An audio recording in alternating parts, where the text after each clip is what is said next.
Wendy Davis is running for governor in the state of Texas, and her political opponents are trying to point out certain inaccuracies or inconsistencies in some of the statements that she's made in the past. Now, her website talks about how she had a very, very difficult, early life because she got pregnant at a young age, she was divorced at a young age, and she also lived in a trailer park at some point in her life. However, according to her opponents, Davis was 21, not 19, as stated in her online Texas Senate biography. When her first marriage ended in divorce, also Davis and her daughter Amber lived only a few months in her family's mobile home.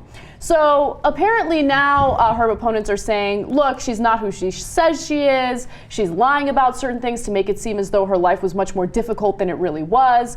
But what do you guys think about this? Do you think that these are little white lies? Do you think that she might have just, misspoken in the past, or maybe didn't really check her specific age when these things happen? I mean, do you think that she was intentionally lying to her constituents? No. I'm going to jump right in and say absolutely not. I think that's something that a lot of people that enter public office or enter public service discover after a while, that, oh yeah, things I say, they have to be really specific, because every little thing you say will be picked out and torn apart as much as possible and used by your opponents. And that said, though, I think that what her opponents are saying, I think it's Texas Attorney General Greg Abbott who's going to be running against her. One of the things that his group has said, they basically call her narrative fanciful, which I think is an insult to single mothers, especially those who have to struggle through the Texas public system.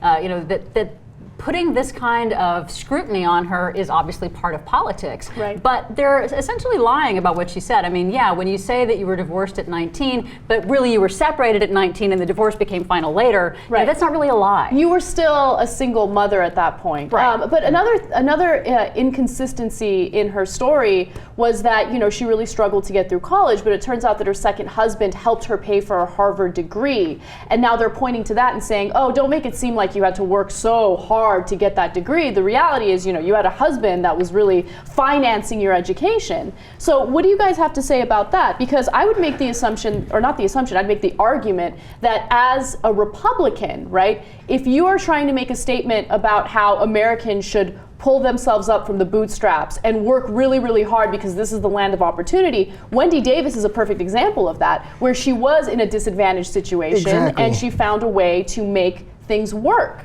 Look, if this is the best the Republicans have on this woman, and already she's already become a national star for a state race, but if this is the best they have, that this 1921 thing, and yes, she did fudge that he paid for some of the college and all that, but if this is the best they got, then she is going to be just fine. Right. And also, in terms of embellishing your resume or your history or your past, this is also pretty mild in that regard too.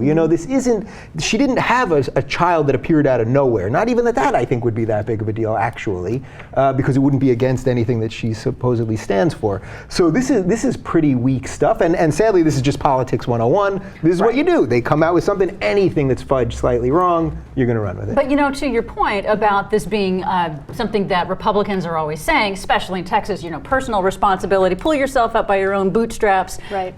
Expecting intellectual consistency, I think, from Republicans on this particular issue would be a waste of time. That's an argument that they use at their own convenience, right? When it comes to governmental programs and social services that they want to cut, that's when they'll make the argument. But when they see someone actually succeed, they'll turn around and tear that person apart, which is... If it serves them politically. If it serves them politically, exactly. So again, an argument that they use at their own convenience. Real quick, I do want to note what Wendy Davis has said in response to this criticism. She said, quote, my language should have been tighter. I'm learning about using broader, looser language. I need to be more focused on the detail. She also said, the truth is that at age 19, I was a teenage mother living alone with my daughter in a trailer and struggling to keep us afloat on my way to a divorce. So she is clarifying exactly why she was still in a trailer. Yeah. That's not a lie. None of that. Hey, that's wrong. But that's why I'm saying this is like the simplest and easiest kind of embellishment that if you were to ask, if I said to you, well, where were you when you were 23 exactly, maybe you'd get the wrong apartment. You know what I mean?